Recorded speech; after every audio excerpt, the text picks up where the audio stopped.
All right, it looks like everyone's about settled, so I'll go ahead and call the meeting to order.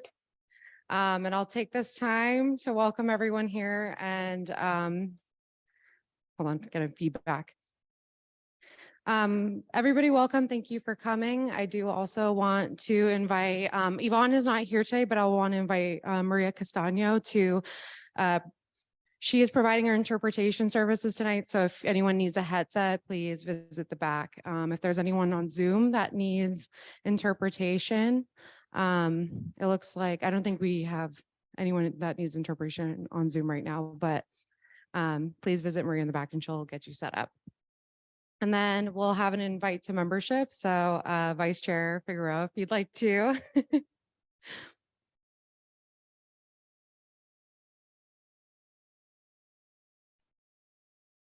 Hi, everyone. I would like to invite everyone to be a member from the Westside Community Council. The form is in the table in the back. So any donation is welcome, and thank you for being here tonight.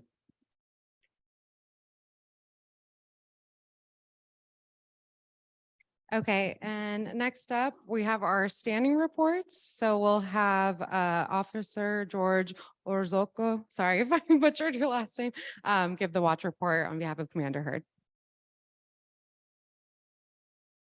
Hi, everyone. I'm Officer Orozco. I've been assigned to Beat 1 now for probably about 4 years now. I mainly work nights, so a lot of you might not have seen me working graveyards. I don't really see a lot of people.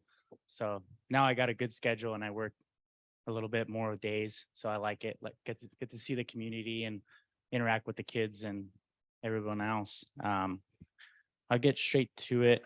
Let me pass these out real quick.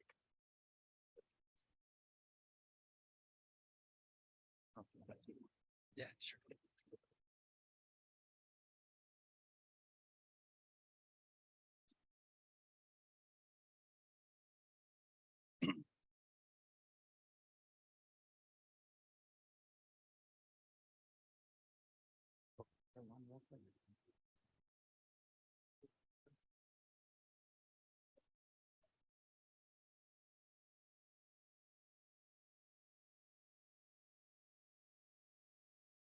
So if you guys refer to the chart I passed out, this past month from May 7th to June 3rd, we had 8 aggravated assaults, 7 thefts, shoplifts not included, 6 theft burglary from vehicles, 3 residential burglaries, 1 robbery, and 1 motor theft. Some of the aggravated assaults, if you guys are kind of concerned about those, a good majority of them are from people that know each other. So it wasn't somebody just like walking down the park and got assaulted just walking by themselves or anything like that. A lot of those calls for service were people that knew each other and conflict escalated and ended up being aggravated assault. Let's see. I think if you guys refer to the chart, a lot of it is downtown, and then some of it is in the area of, you know, between Center and all the way up to Vince. Are there any questions for the chart? Any like?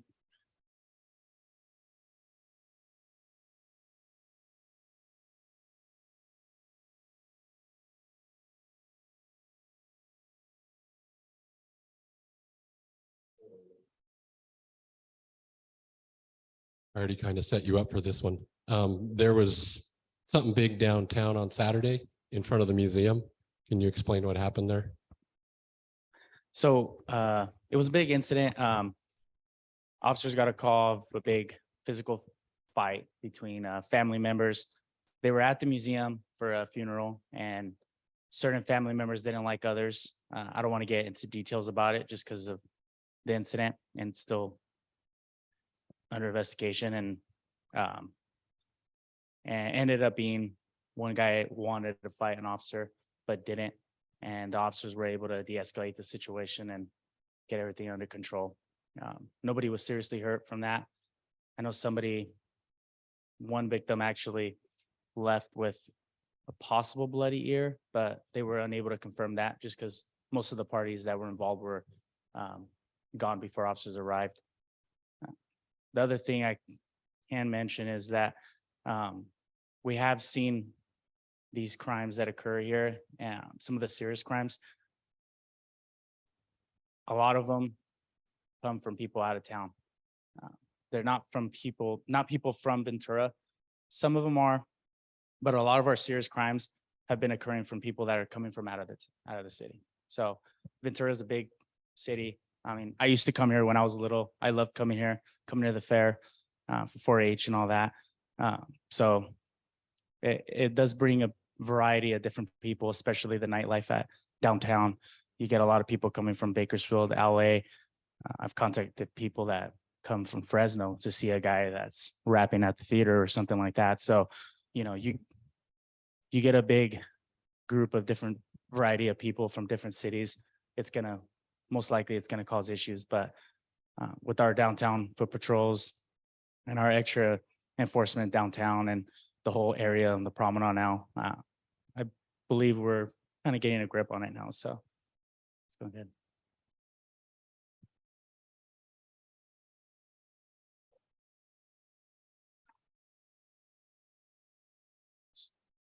Officer Orozco, do you get calls about kids on bicycles on Main Street?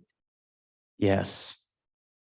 And are those electric bicycles or manual bicycles? They're both. There's some that are called, I can't remember the name of them, but they have no brakes, you know, and what is it? The fixies.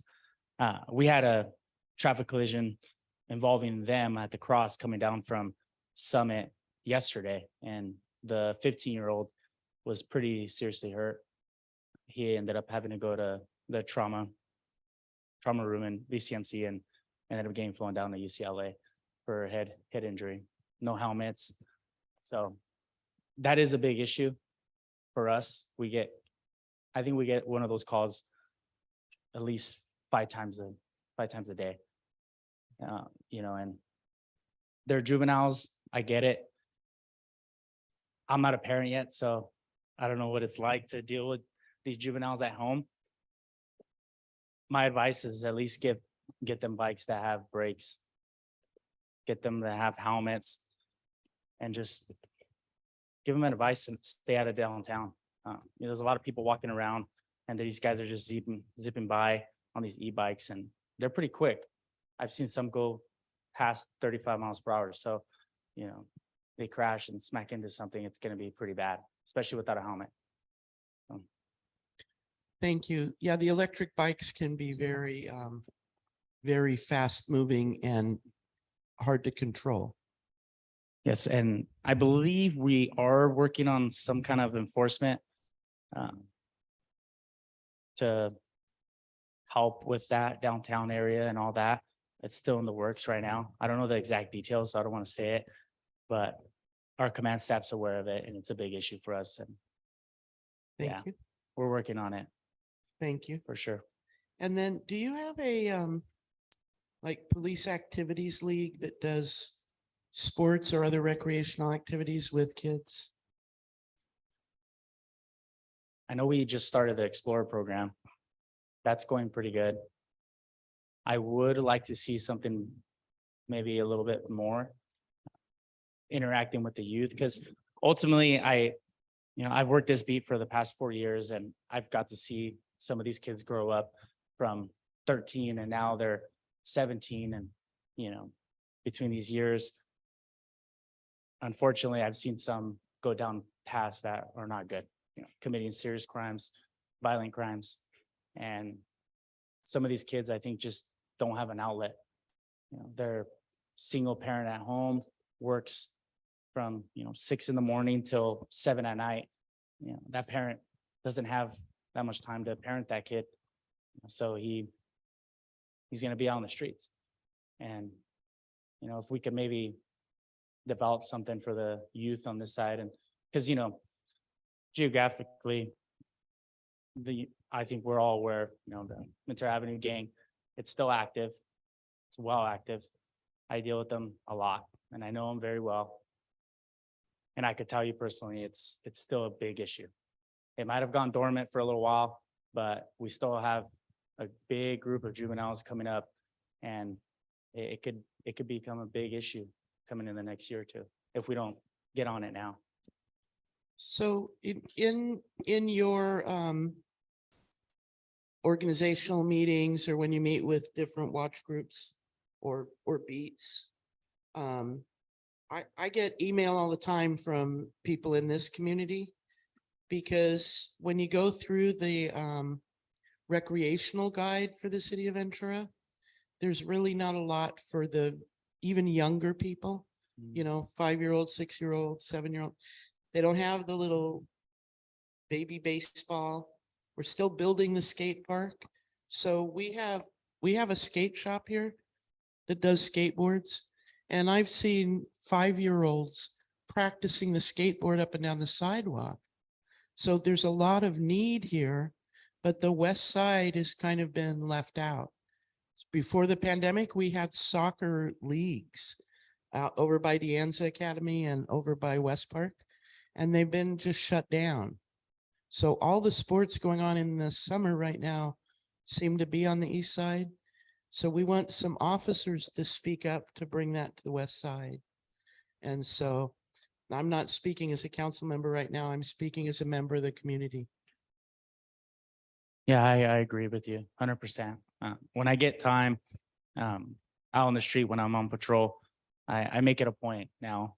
When I first started, I was just, you know, I was excited to be a police officer and go after the bad guys, you know, and now that I'm a little more into it, I got a soft spot for the kids out there that, you know, they don't have the best life at home. So whenever I'm cruising in the projects, I try to make it a point to get out of my car, you know, because just cruising in your car is not, it doesn't. I remember as a kid, a sheriff deputy where I grew up at, he would always get out and walk around in the neighborhood and hang out with the kids and play ball with us. And yeah, I made it a point to do that now. And I've even managed to, I just became a drone operator for the department. So just recently I went out there to the new projects and I was able to show them the drone, and I had about like 30 kids out there near me showing them and just letting them know what we do, you know, and how the thing works, and just seeing their joy of it. It was just awesome. So I know they're interested and they would be willing to maybe, you know, hang out with us and do events. And I know there's plenty of officers that would get into it as well. And then I believe we had a question on Zoom. So Matt, if you'd like to unmute yourself and ask your question. Yeah, thank you, officer, for being there. I can't make it tonight, but I had a question. A lot of like what Liz was talking about. I walk downtown a lot, and I walk along the promenade at Surfers Point a lot, and I'm really happy to see kids on their bicycles like that. I'm stoked about that. That doesn't bother me so much, but the electric bikes, whether it's kids or adults, beyond Main Street, the promenade has become really crazy. I actually, there was just a kid down there recently, and he was probably going 30 miles an hour. And, you know, people are walking their dogs, people are taking their elderly relatives down to look at the water and everything. And it's just a matter of time before there's a major incident. So I hope when you guys are considering kind of like a game plan that you're considering the promenade as well, because the promenade's always been kind of a semi-tenuous situation with bicycles and pedestrians, but these new electric bikes have really exacerbated the situation. Especially you have a lot of tourists as well who don't really know the area that well, and they're blasting down the roadways on the weekends, and it's just a matter of time. So anyway, thank you so much. I know you're one person to talk to, and I'll talk to others, but I appreciate your time. Yeah, and to add to that, the e-bikes, I do know that some state parks and some other cities, they have implemented speed violations for the e-bikes. I don't know how exactly that works. I would have to get, you know, into details with command staff and ask them about that. But it's basically, from my understanding, the other departments that do that, They basically have the LiDAR device, same thing as we use for vehicles when we LiDAR people on the roadway. And they keep the speed limits down to about 10 miles per hour in certain areas for the people that are walking their dogs and all that. So, and it is a violation, so they actually cite them. And I don't know exactly how much the cites are for the other departments, but that was something I've actually been thinking about because these e-bikes and the regular bikes have been an issue. So, and I know the speed is also, so especially the people that are walking on the promenade, just trying to enjoy the beach with these bicyclists just passing them really fast. So it is a issue that we are going to address. Yeah.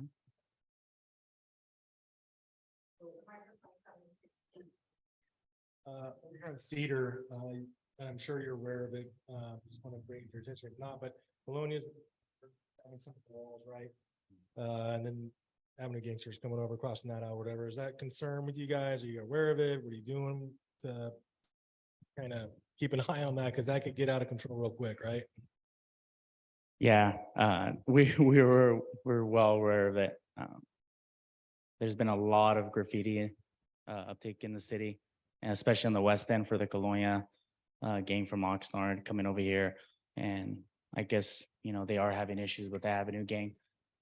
We haven't seen nothing huge happen yet besides the graffiti. And the only other one was some other incident that occurred in the city as well. But nothing big yet that has occurred, but it is an issue.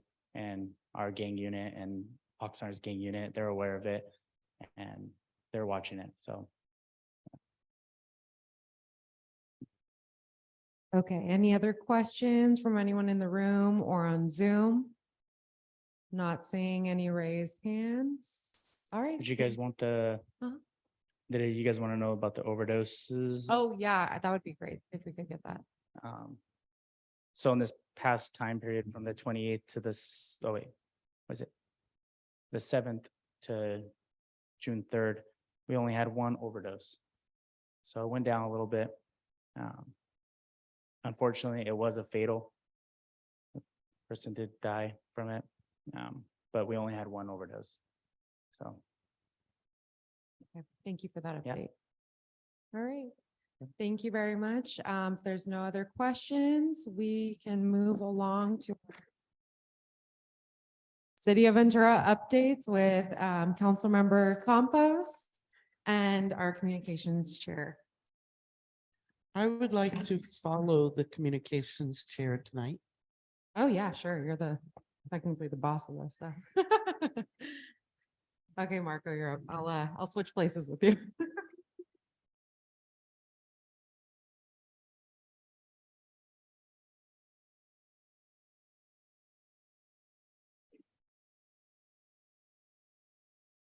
All right, so every month, the City of Ventura Communications Department shares with me this slide. A few bullet points to go over this month. First up, we have the state of the city. How many of you were able to attend that? Be it, all right. If you weren't able to attend that, there's a link here posted on the city's website that you can check out the video.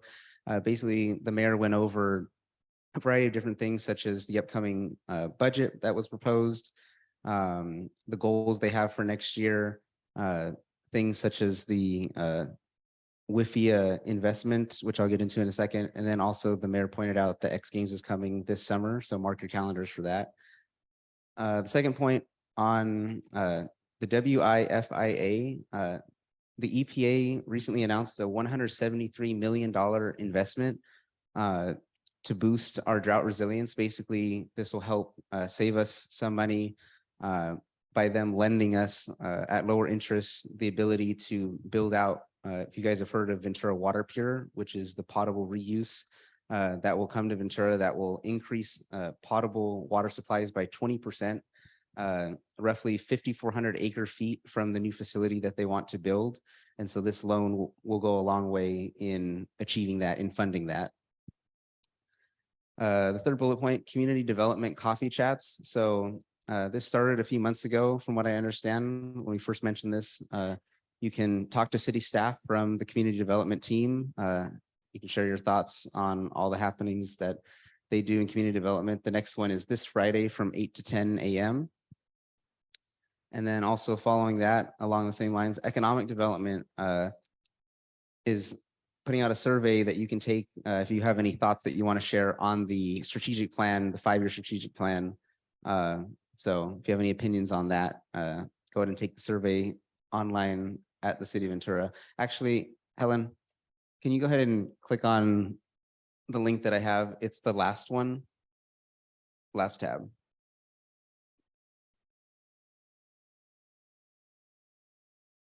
Oh, shoot. Yeah. Okay. It's at, yeah, at Ferrano's.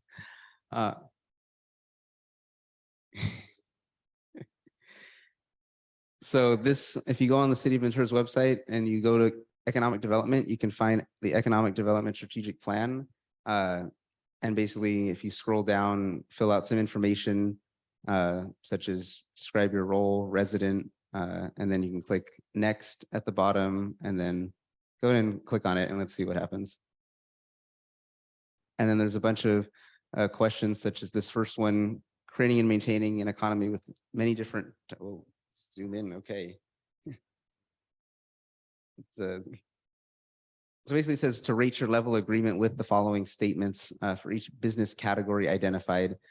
Ventura's economic development strategy should focus on maintaining and growing these businesses. And then they'll give different industries. So if you strongly agree with maintaining agriculture, you'll check that box. Construction utilities, if you strongly agree, neutral, so on and so forth. So that survey is available online. And that's the update for the City of Ventura, at least on my end. Liz will have some more information right now, but if you have any questions before then, I'm happy to answer it.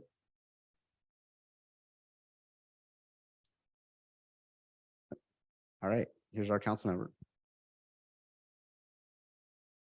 Thank you, Marco. That was very thorough. Good evening. You all know me. Pardon me if I cough a little. I have an infection in my lung right now. Not COVID, not contagious, no fever. Just it's deep, so I may cough while talking or breathing. The reason I asked the officer about the bicycles is because at the next city council meeting, we are bringing an ordinance to restrict all bicycles, whether electric or, I hate to use the word manual, but not electric, on Main Street. And there's language in the ordinance to restrict everything, like scooters and wagons that parents pull, not strollers, not wheelchairs. But I'm hoping that the agenda is online now and you'll be able to see the item. And I'm hoping that you will read through it and give feedback. Because with Main Street moves and the street closed for pedestrian, it may be that we need some wheeled transportation. Just the restrictions on bicycles, numbers of bicycles together or only bicycles. So I believe the ordinance right now says when you get to the museum, you get off your bike and walk it until you get to Fur. You can still park it and lock it on Main Street and go into restaurants and businesses, but you must walk your bike on Main Street. So for me, it's very important to have input from the community. And a lot of the kids who utilize Main Street don't have places to go here. And so it's a place for them to ride and get together with their friends. So any input you can give us, about that, at least when the kids are on Main Street, you know where they are. Well, we're not bringing it yet, but in the next few weeks, we'll bring an ordinance to toughen the City of Ventura's street vending ordinance, because a couple of people have been hospitalized after buying the less expensive food at the pop-up taco shops, I guess you'd say, taco stands that we see along Ventura Avenue and Santa Clara and Main Street down by the Target. And I know if any of you read the article in the newspaper, they're very popular. But because they're not following a lot of health guidelines, it can be dangerous. What we want to put in our ordinance is that if they don't have county health permits and the county cites them, our officers will confiscate their equipment and food. The food will have to be destroyed because the way they're holding it is not refrigerated. They have all styles of food in the same container on the same table, which is dangerous to public health. So if you have comments about that, start emailing them now, because we're crafting that ordinance. Liz, can I add something to that? Yes. So I walked by Burger King where the latest taco stand has been, and I noticed on the sidewalk that there is oil and grease staining the sidewalk. And I'm sure anyone who has a business or has ever gotten a business license from the city knows you have to comply with like stormwater regulations. So if you guys see these stands, they are dumping their water into the storm drain directly with all like the chemicals they use or detergent or cleaners and whatnot. And they're also leaving grease on the sidewalks. So it's not just a human health issue, it's turning into an environmental issue as well. So we want to be cognizant of that. And it also has a profound effect on our avenue businesses. So it used to be in the late afternoon and early evening, you couldn't get a table at Lalo's fast food because you would have to take it to go or take it to Kellogg Park to eat because they were so crowded. Same thing with a lot of our restaurants. Their business has decreased because they're paying rent and paying all the license fees. So they have to sell their food at a price high enough to pay their employees and all their fees. These places are coming in and they don't have those restrictions. So they've gone through all the restaurants, and whatever they're closest to, they undersell by a couple of dollars, but not half. So, you know, it's a lot of people think, well, they're just trying to make a living, but it's harming our community, public health, the environment, like Helen says. Actually, up at the De Anza, if you go by at night or early in the day when they're not set up, it smells like a garbage dump because there's a lot of the leftover food also ends up being dumped, and that brings rats, and we just don't need it in our community. So any questions? Yes? Well, for me, if there's stuff like that on the sidewalk, I would be the one that would find it and slip and fall. That's my concern. Exactly. So seniors, also young children who run along, you know, because mom has a baby in a stroller and they're 3 years old and they're running, can fall down and get the, it really has become biohazardous waste when it's left like that in the sun. So there's a lot of problems associated with it. And I think we have a comment on Zoom. Okay. Yeah, this is Matt Bello. I just wanted to commend Liz for her all-star job on Monday night. That was a difficult meeting, and I thought you did a very good job navigating the situation, and I think it came out in the best way possible. I think the compromise was a good compromise. I personally don't think everything is going to stick, like the apology letter, but I think that you did an effective job for our neighborhood and advocating for you know, a more democratic and reasonable process, and I greatly appreciate that. So thank you so much. Thank you. Thank you, Matt. Thank you. Some things are tough, but we have to fight through them. So are there any other questions? I don't see anyone on Zoom. Okay, and with that, we'll thank you very much, Councilmember Campos, and we'll Yes. move along to our treasurer's report.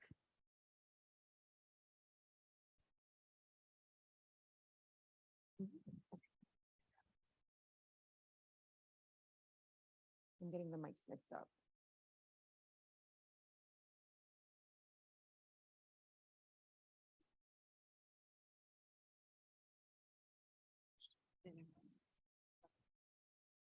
Okay, we have approximately $700 in our treasury. And I was given the hat to ask for donations. If you have something to give to us to put in so that we can pay for this room as well as other few things that we could use would be quite efficient and appreciated. So I'll let you have it back. Oh, she's got a Just, gavel up here. Just real quick on the pass the hat. We used to do this all the time before COVID. You know, if you feel like putting something in, that's great. If you don't feel obligated, it's okay. But because our funds are dwindling a little bit, we thought we'd bring it back. So if you can chip in, appreciate it. Thanks. Yeah, we appreciate any help you guys could give us. We realize that, you know, it's tough to live in this state and things are very expensive, including housing. We're doing the best with what we have, but we do need a little bit of help at this time. Our funds have dipped quite lower than usual. So any reoccurring donations, if you go on our website, you can set up via PayPal reoccurring donation, simple as $5. We have community members who just give maybe $5 or $10 a month, and we are grateful for that. I want to give a shout out to Lori Steinhauer for donating her recent donation, as well as James Forsyth. So if you guys are watching this in the future, thank you. Other people who regularly donate include our Secretary of Public Works Liaison, Pete Freeman, as well as Matt Bellows. So thank you guys as well for your donations and keeping us afloat. And then next up, we'll also have our GPAC report from our board member, Pete Freeman. Don't want to take my gavel away. Okay, so the GPAC met last night, and if you're not aware what the GPAC is, it's General Plan Advisory Committee. So the city is currently going through a general plan to see how the city's going to hopefully develop in the next 25-ish years. We've been at it for about 2 years now, and we finished our land use element, which is essentially what types of building, what types of housing and different things and heights and densities are going to go. So that finished last night. For our part, the next step is for the city is going to come out to the public. You will probably see a survey, and we will do our best to try and put it on our website when we see it. The city's going to do public outreach. On the west side, you're going to have renters. They'll meet with the housing authority and cause. There'll be pop-up events at Ventura College, flyers distributed around town, emails to community councils. So when we hear, we'll pass anything on to you. Email to, this says GP database, so I apologize. I'm not completely sure how they're going to do that. And then they'll be doing it through social media. So this is, you know, what that's going to happen and how your city's going to evolve over the next 25 years. So if you're interested in that and you want any input, this is the time to do it. And then going sort of to the public works portion. I don't know, I contacted SoCal Gas recently and asked if all the work going on Stanley is related to the compressor plant. And I was told that it isn't, but the soil remediation at the compressor plant will be starting on June 19th, and we'll probably be going to July 31st, sorry. They'll be excavating all the soil, removing it, transporting it off-site, and then backfilling it with clean soil. The trucks will be coming down that side street just off the, just east of the off-ramp. So they won't be going to Olive, and then they'll hit the freeway and be gone. It's supposed to be Mondays through Fridays and occasional Saturdays, 7 a.m. to 5 p.m. And they worked with the school district to pick these dates because school gets out on the 15th. So since it's right next to elementary school, it shouldn't affect them and they shouldn't be done before kids go back. So that's it. Any questions? You guys are easy. Oh, wait, one on the back. Cover the trucks? Are they gonna cover the trucks that the soil's on? I didn't ask. That's when I worked at Edison and we did any of that. The bins that they put the dirt in were covered, but they do say that they will be following all the rules and regulations that they're supposed to follow. So. Thank you. Right behind you. Back to the GPAC, you mentioned the outreach, the public outreach that's coming. How are the organizations chosen to be those who are doing the outreach? Good question. We were supposed to discuss that last night and I contacted some groups on the west side. We ran late, so that kind of went away. And it was basically, this is what we're doing. So, you know, we were there last night. I know, like for the community council, I talked to Helen last night and said, an email to us probably isn't the best way to do it. So we're going to try and get with all the other community council chairs and probably write a letter and say, hey, we want you to show up, you know, not just send us an email. So same question came up last night. We will be working on it. Yeah, and I did want to add, Marco did ask Matt Ramey about how they determine who they approach for this outreach. So basically, from our understanding, they're going to be coordinating with Cause because Cause reached out to them. They said that they would likely not be returning to the Westside Community Council because they've been here already a couple times. That being said, we're going to try to bring them back for you guys. So we'll keep trying. But they're also going to reach out to us. I'm not sure if it's just going to be an email that we send out or in-person meeting, but we'll definitely keep you guys posted. Is there any more questions in the audience? I don't see any on Zoom. I think we are good. Okay. So we'll move along. So we move the open comment period to the beginning. So if anyone would like to take the time, make a comment on Zoom or in the room, this would be the time. Okay, I was hoping someone from WCDC would be here to talk about the school programs, but I will do my best. Full disclosure, I only work with adult programs and housing, but WCDC does have a number of after school programs, some of which are kind of like after school. I believe that's on Fridays. We also have scholarships for the Idea Center. So if you guys are not familiar with the Idea Center, it's kind of like a STEM center. So they have a lot of like shop equipment, cool like laser cutters and all this kind of all machinery I don't know how to use. And they create jewelry, stained glass, bowls. They can carve wood. It's actually really amazing what these kids come out with.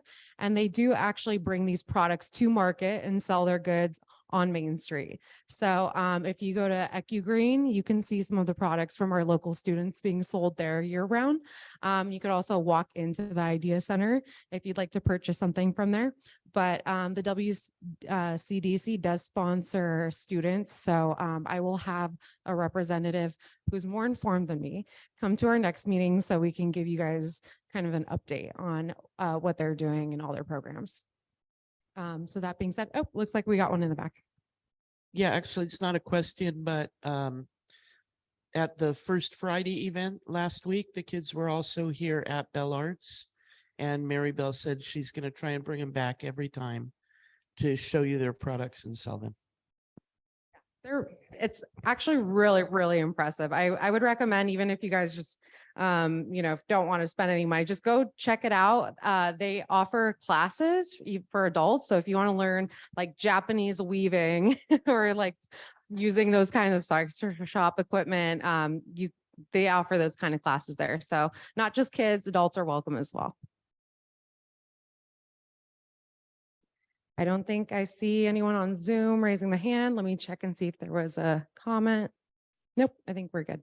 Okay, so that being said, we'll move into the old business. So interpretation services are continuing at City Hall. We have Spanish language agendas that are being posted. It sounds like those are getting clicks, and the city does track the amount of downloads that happens with the agendas. So please share far and wide all the Spanish agendas so we can get the utilization up so we can keep that service permanently. I'm looking at the council member. She's not looking back at me, but do you happen to know when the when the period ends?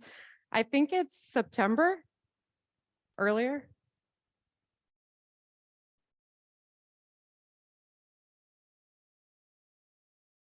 Oh, okay. So okay, so it sounds like they want to bring it back for 2 years and make any adjustments. So there's a path forward, but we want to make sure that those services are being used. Okay, so now formal presentations.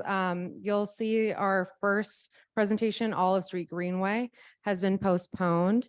And we'll provide the date of the presentation when we have it. But we'll have our community input for 363 North Ventura Avenue, and Mr. Jason Herber will be presenting that one. Thank you.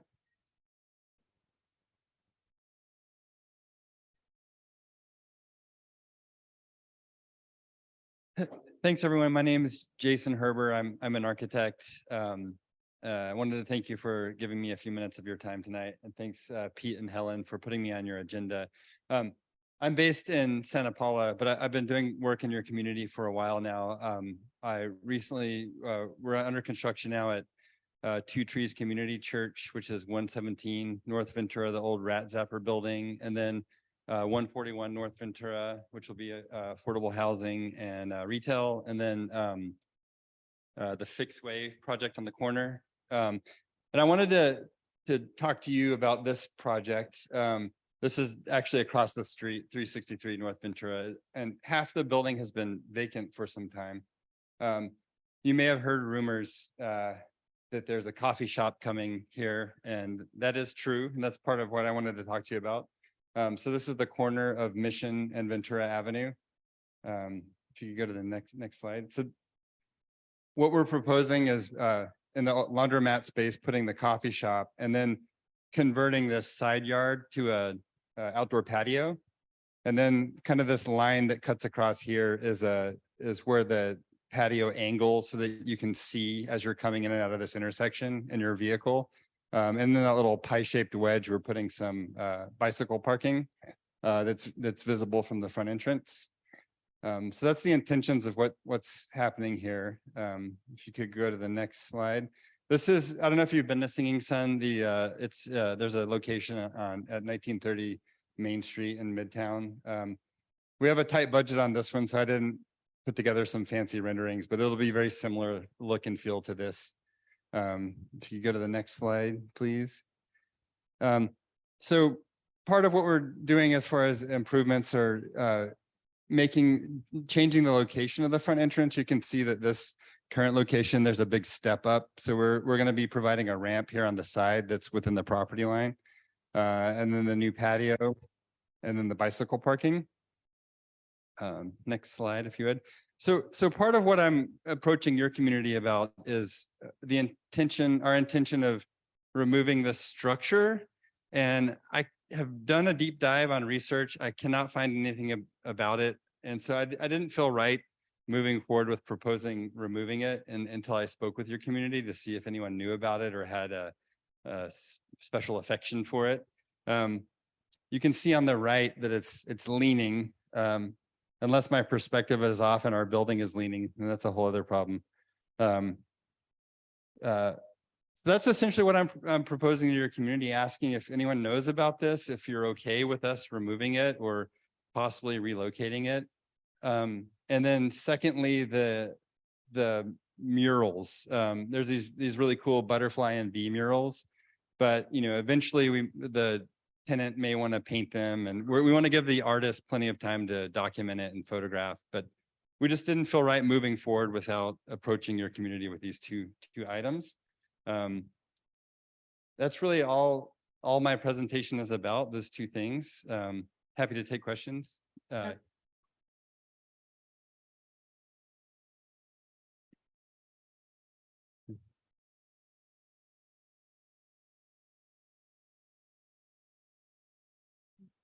I wonder what these little buildings are.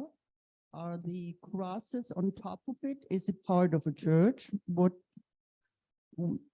is it? That is part of the mystery. And again, we've done all we can. We've hired consultants to do research. We did a profile report for the property. There was no significant historic value found in these. No records with the city. So we really don't know. And it's not occupiable. It's just kind of a structure that's roughly 6 feet by 6 feet. I don't even know if there's enough head height to stand in there, but it's not an occupiable I structure. don't know. I wouldn't tear it down unless you know what it is. Is it a spiritual thing? From what year? Could it be integrated into the coffee shop? I mean, it looks so pretty with the paintings, and we don't know. We don't know. We've done our best to research what it is. On which property is it? It's on the parcel property, kind of within that patio area that we're looking at. And if we're not adamant on removing it, we'd be open to keeping it or possibly relocating it if someone's interested in taking it. That'd be an option for us as well. How high is it? 6 feet? It's roughly 6 feet by 6 feet, the footprint of it. It has an entrance? No, there's no way, as far as I know, to get into it. It's hollow? I don't even know that, I haven't been able to get inside of it. Well, But it is leaning over. So at the very least, it needs some major foundation work. Okay, they said many years ago, there was a body under it. Someone was buried under it. Oh, really? Yeah, Interesting. look into that one. Okay, we can look into that. Yes.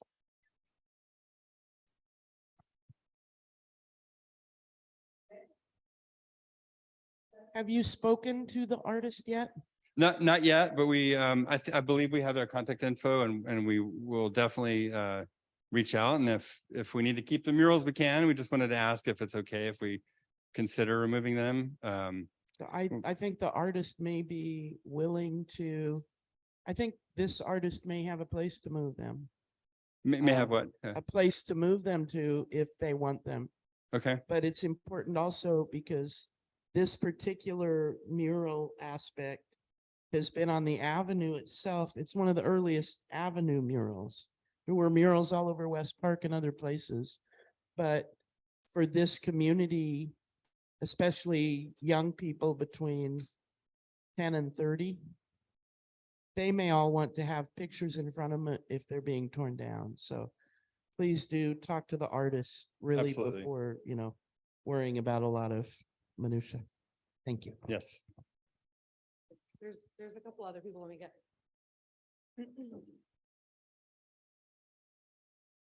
I was just wondering if you checked with the Museum of Ventura County, their library, on that. We have not checked with them directly, but I will. I certainly can. And Yeah, will. they have a pretty extensive library and archives and all kinds of stuff there. Okay. And I'm going to let Francisco handle the audience and then we'll take the Zoomers.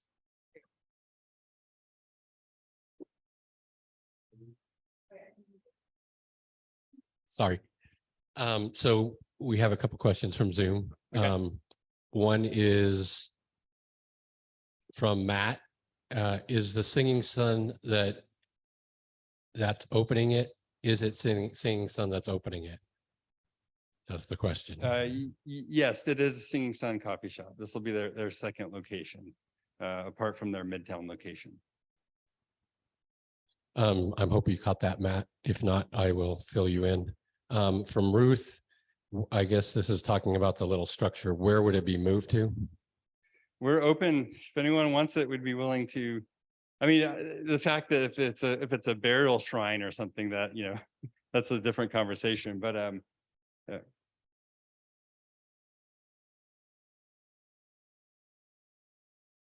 I agree. There's no insignia on it other than the, you know, what it says here, Mission Avenue, Rodriguez tract.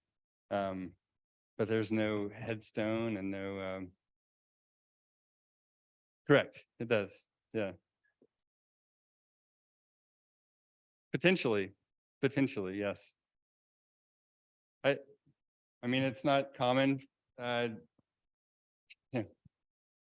to see such a thing like this, if that is indeed a grave, but if that is the case, we definitely will look into it. And then we have one more question on Zoom. Matt, I wasn't sure if you wanted to ask it. I'm happy to ask it as well. Yeah, I've got a couple comments actually. Well, first of all, I really like Singing Sun and I love patios, and so I'm really happy about this idea. I think it would be really good though to kind of connect with the Spanish speaking community and everything, and make sure that we're finding a way to kind of involve them in the process as well, and you know, orient the cafe in some way to where they feel like they're part of it as well. I don't know. I've lived in big cities sometimes where a coffee shop opens up in a majority minority neighborhood, and it kind of just has like an odd feeling. And I think, you know, like my favorite cafe in Ventura is Palermo, because it just has this aura of everyone is welcome there.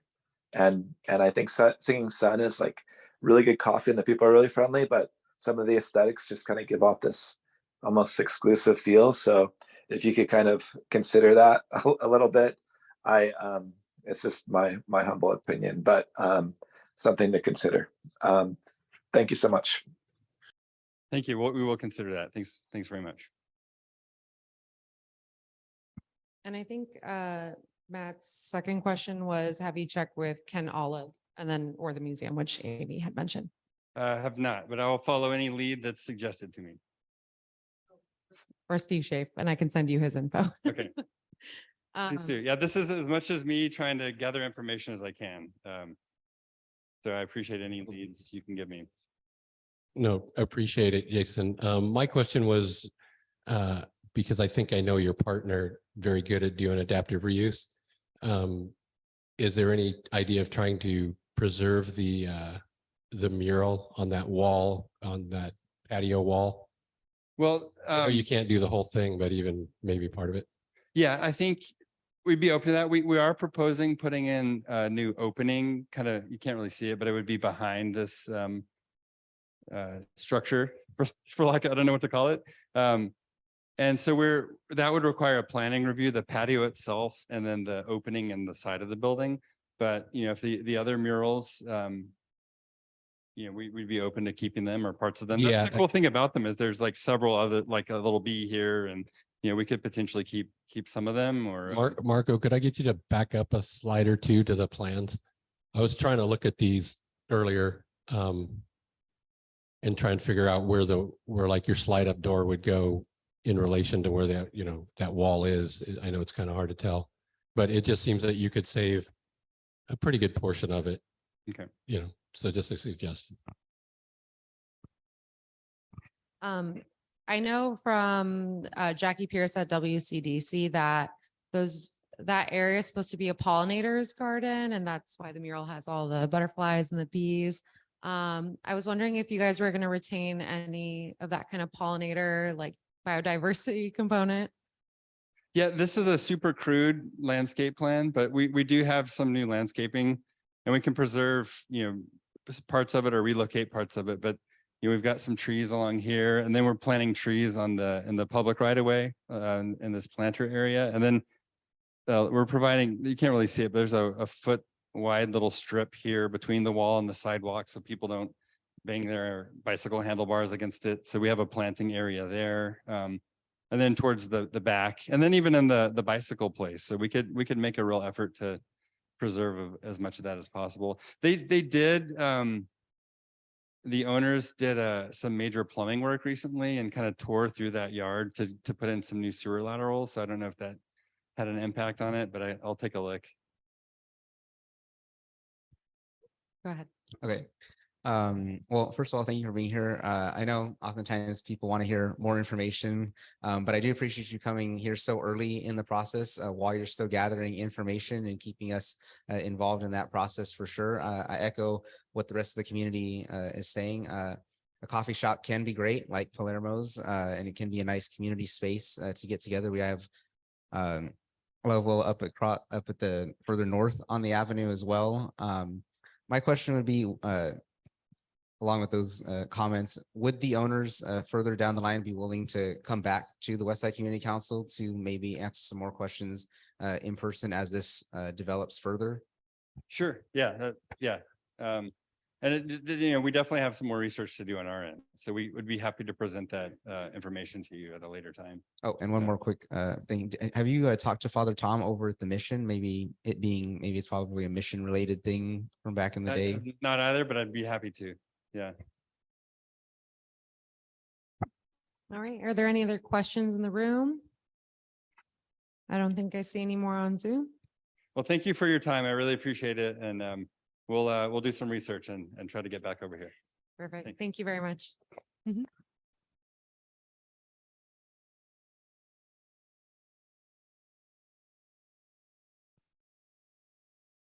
All right, this is turning into a short and sweet meeting, you guys. So we're moving along to new business announcements, suggestions, concerns, anything being presented for the first time. I don't have anything new for you guys, but I can open it back up. If there's anything from the people on Zoom or anyone in the room would like to bring up. I know we've had some neighbors just north of us in the unincorporated county who recently voiced concerns over the RVs that are blocking their driveways and curbs, sidewalks and whatnot. So we're kind of looking into that. There's also been a new residential development proposal that will be coming before you guys in September. We're also going to look at having like legal support for people who may have felonies or other kind of something on their record that's maybe keeping them from getting a job. So we'll be having attorneys coming, I believe in September as well. We're hoping to bring Mike Johnson back for the Greenway. But if there's anything you guys want to hear about specifically, please let us know, because I do only want to bring the presenters with items that you guys want to hear about. So we did have overdose prevention, that kind of thing. We can do some more of that. That's a concern. We can do more youth activities, stuff related to housing, revitalizing our neighborhoods. So we can take the time right now to pass the mic if y'all want to talk about that a little bit, since we're a little early today. Okay, so I'm going to start with Ron. Sorry, Ron, you're eating. Do you want me to skip? Okay, here you go. Yeah, I was on the task force to come up with a plan to get off of toxic pesticides in the state. And so the report came out in January. And so it's a great opportunity to talk with our local elected officials and local bureaucrats and such. You know, what are we doing to reduce toxic pesticide use in our city and our county? And so I live right along the hike and bike trail. We've got about 300 foot of frontage along the trail, and we planned it out with flowers and such. And noticed that about a couple months ago, there was a herbicide use on the trail. And we had specifically requested that they not use herbicide along the trail, that we would take care of it. So I think it's timely to request that the city not use pesticides and contract with landscape maintenance people to not use, the toxic chemical herbicides along the trail. And then in our parks, what's the city using, and what is the city contracting with, service companies to use? So This is an imminent time to push locally so we can have a healthy environment for our kids and our little short four-legged friends.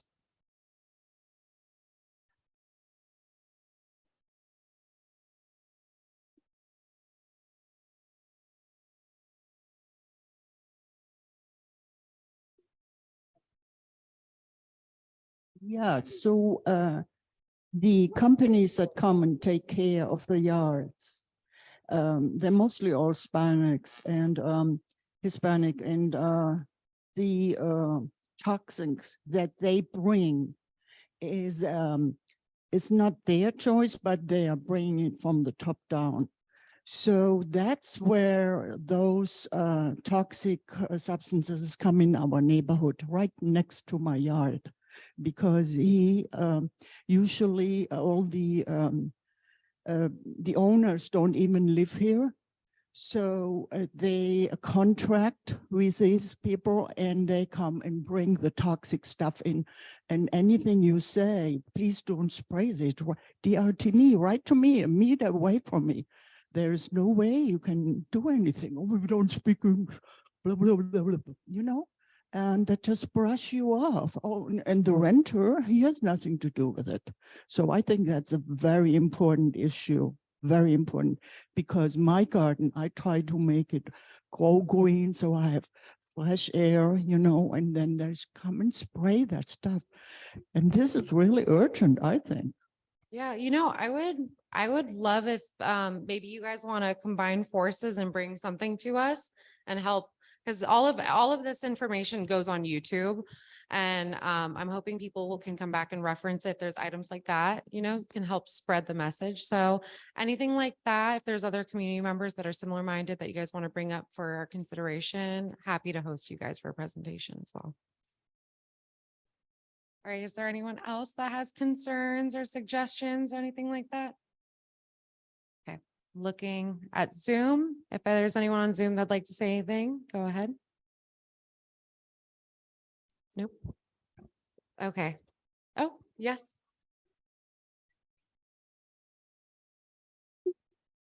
So your next meeting's July 5th, and I think a lot of people are going to be on vacation and out of town. So we may want to move it back a month. Just a suggestion.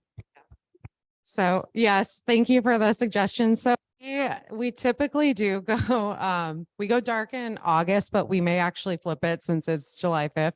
We'll send out an update about that. Thank you. Okay, going once, going twice. Okay, so we'll provide an update email for the next meeting. Thank you everybody for coming tonight. We really appreciate it. Today's an early one, so meeting adjourned.